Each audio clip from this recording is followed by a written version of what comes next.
नमस्कार दोस्तों, versus of wisdom में आपका स्वागत है।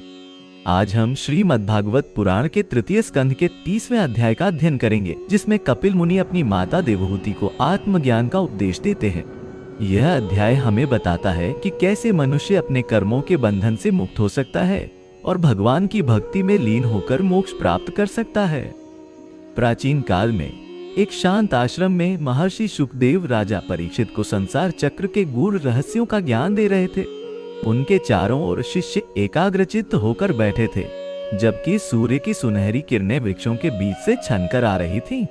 महर्षि ने गंभीर स्वर में कहा, हे राजन, यह जीवात्मा अपने कर्मों के अनुसार जन्म मृत्यु के चक्र में फंसा रहता है।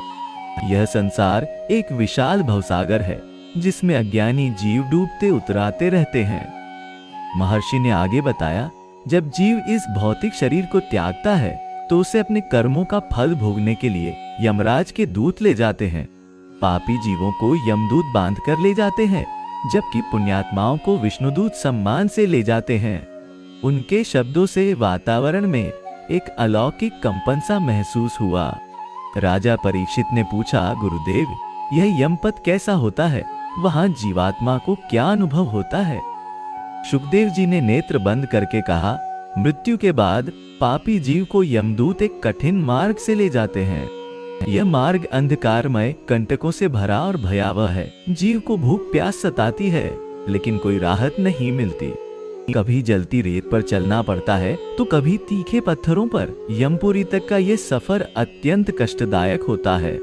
राजा परीक्षित के मुख पर चिंता के भाव उभर आए, जबकि आश्रम में उपस्थित सभी लोग स्तब्ध होकर सुन रहे थे। महर्षि ने आगे बताया, यमराज न्याय के देवता हैं। वे पक्षपात नहीं करते। वे जीव के सभी कर्मों का लेखा जोखा रखते हैं। चित्रगुप्त नामक उनके सहायक हर जीव के कर्मों का विस्तृत विवरण रखते हैं। कौन सा कर्म कब किया, किस भावना से किया और उसका क्या परिणाम हुआ। इस लेखे के आधार पर ही जीव को उसके अगले जन्म या नरक का निर्धारण होता है। राजा परीक्षित ने विनम्रता से पूछा, गुरुदेव, नरक कितने प्रकार के होते हैं? वहां जीवों को कैसे कष्ट भोगने पड़ते हैं? शुकदेव जी ने गहरी सांस लेकर कहा, हे राजन, शास्त्रों में 28 प्रकार के नरक का वर्णन है। प्रत्येक नरक विशिष्ट पापों के लिए निर्धारित है। मैं तुम्हें कुछ प्रमुख नरकों के बारे में बताता हूँ। महर्षि ने बताना शुरू किया। सबसे पहले तामिश्र नरक है, जहाँ वे जीव जाते हैं जो दूसरों की संपत्ति हड़पते हैं। वहां उन्हें भयंकर भूख प्यास सताती है और यमदूत उन्हें बांधकर प्रताड़ित करते हैं। वहां उन्हें घोर अंधकार में रखा जाता है, जहां वे अपने अस्तित्व को भी भूल जाते हैं। राजा परीक्षित के मुख पर भय और आश्चर्य के भाव थे। शुकदेव जी ने आगे कहा, रौरव नरक में वे जीव जाते हैं जो जीव हिंसा करते हैं।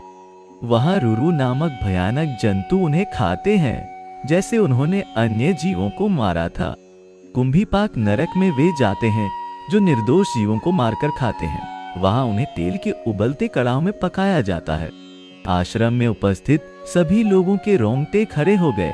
कुछ शिष्य अपने पापों को याद करके कांपने लगे। महर्षि ने अपनी आंखें खोलकर कहा, कालसूत्र नरक में वे जाते हैं जो गुरुजनों का अपमान करते हैं।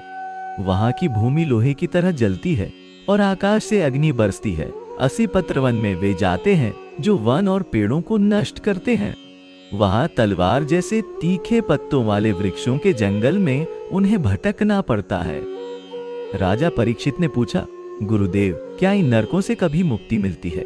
शुकदेव जी ने करुणा से भरे स्वर में कहा, हाँ राजन, नरक भी शाश्वत नहीं है, लेकिन यह संसार चक्र अनंत काल तक चलता रहता है, जब तक जीव मोक्ष प्राप्त नहीं कर लेता। महर्षि ने आगे समझाया, जब जीव नरक से निकलता है तो अपने कर्मों के अनुसार विभिन्न योनियों में जन्म लेता है। कभी पशु, कभी पक्षी, कभी कीट पतंग और कभी मनुष्य। 84 लाख योनियां हैं जिनमें जीव भटकता रहता है। मनुष्य योनि सबसे दुर्लभ और मूल्यवान है, क्योंकि केवल इसमें ही जीव आत्मज्ञान प्राप्त कर सकता है। एक युवा शिष्य ने साहस जुटाकर पूछा, महर्षि, क्या हम इस चक्र से बच सकते हैं? शुकदेव जी मुस्कुराए, निश्चित रूप से। जो व्यक्ति अपने कर्तव्यों का पालन करता है, सत्य का आचरण करता है और भगवान के प्रति समर्पित रहता है, वह इस चक्र से मुक्त हो जाता है। महर्षि ने अपने हाथों को ऊपर उठाकर कहा, अहिंसा, सत्य, अस्तेय, अस्तेय और अकरना, ब्रह्मचर्य और अपरिग्रह, संग्रह न करना, ये 5 यम है।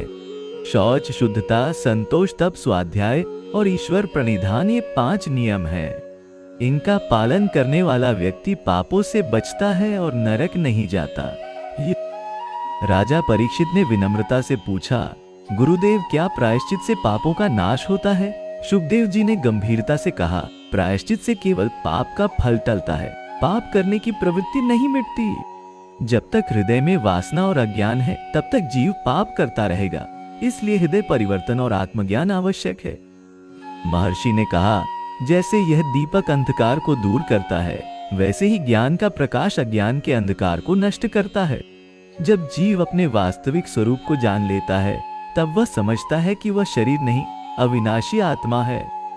महर्षि ने अपने हाथ में एक कमल का फूल लेकर कहा, देखो, यह कमल कीचड़ में उत्पन्न होकर भी निर्मल रहता है। इसी प्रकार ज्ञानी पुरुष संसार में रहकर भी उससे अलिप्त रहता है। वह कर्म करता है, परंतु कर्मफल की आसक्ति से मुक्त रहता है। ऐसा व्यक्ति जीवन मुक्त कहलाता है, जीवित रहते हुए भी मुक्त। राजा परीक्षित ने पूछा, महर्षि, मोक्ष प्राप्त करने का सबसे सरल मार्ग क्या है? सुखदेव जी प्रसन्नता से बोले, कल युग में हरिनाम संकीर्तन सबसे सरल और सर्वश्रेष्ठ मार्ग है। भगवान के नाम का जप, कीर्तन और स्मरण करने से जीव के सारे पाप नष्ट हो जाते हैं और वह भवसागर से पार हो जाता है। महर्षि ने अपने दोनों हाथ जोड़कर कहा, हरे कृष्ण कृष्ण कृष्ण हरे हरे, हरे राम राम राम हरे हरे।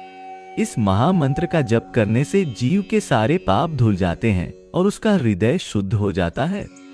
आश्रम में उपस्थित सभी लोग महामंत्र का जप करने लगे। वातावरण दिव्य ऊर्जा से भर गया। सुखदेव जी ने अंतिम उपदेश दिया, हे राजन, यह मानव जीवन अमूल्य है, इसे व्यर्थ न गंवाएं। हमेशा याद रखें कि यह शरीर नश्वर है, लेकिन आत्मा अमर है। धर्म, अर्थ, काम और मोक्ष, इन चारों पुरुषार्थों में मोक्ष सर्वोच्च है।